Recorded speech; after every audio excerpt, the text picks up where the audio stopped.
প্রত্যেক দিন তো বাসত চড়েই বাড়ির যাই, দেখি আজকে না ট্রেনত চড়ে যাই তো ক্যাঙ্কা লাগে। কোন ট্রেনত বেন ওটা লাগে আমি তো কিছুই জানি না। কত চিন্তা করে কি হবি, যে ট্রেন এসে ব্রেক করবি সেটাতে লাভ দিয়ে চড়মু।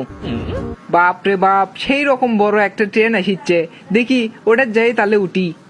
গোটাল ট্রেনই ভরা, কোনোটি একটা সিটও ফাঁকা নাই, এটি কোনো একটা সিট পড়ে আছে, দেখি তাহলে এটি বসি। ও মাই গড, আপনি এত সুন্দর কৃষক, আপনার বডিটা তো সেই অস্থির। আপনি মনে হয় জিম করেন কন?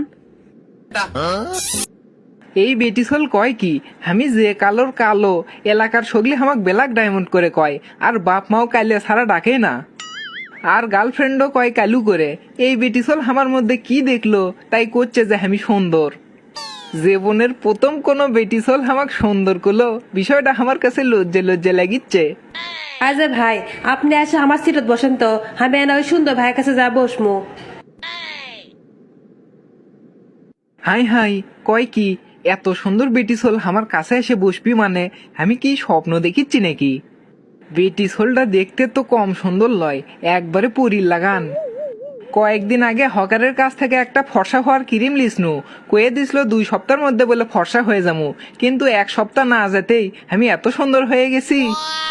1 সপ্তাহের মধ্যে এত ভালো কাম করবি সেটা তো আমি কোনোদিন কল্পনাও করিনি। আচ্ছা ভাইয়া, আপনার কি গার্লফ্রেন্ড আছে?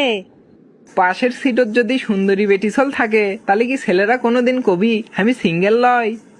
না, আমার যে চেহারা, কেরা আমার সাথে প্রেম করবি তাই যে, সেই জন্য এখনো আমি সিঙ্গেল। কি, আপনি এখনো সিঙ্গেল? আচ্ছা ভাইয়া, তাহলে কি আপনি আমার সাথে প্রেম করবেন? এই পথ যদি না শেষ হয় তবে কেমন হতো তুমি বলো তো। যদি পৃথিবীটা স্বপ্নের দেশ হয় তবে কেমন হতো তুমি বলো তো। গার্লস স্কুলের সামনে যে কত বেটিসলক পটানোর চেষ্টা করছি, সগলি খালি একই কথা কয়, আয়নার সামনে যে তোর চেহারাটা দেখ।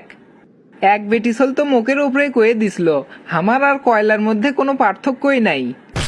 মনে হচ্ছে এখন এই বেটিসলের কথাগুলো ভিডিও করে যদি অর্করক দেখান গেল হিনি তাহলে শান্তি পানু হিনি।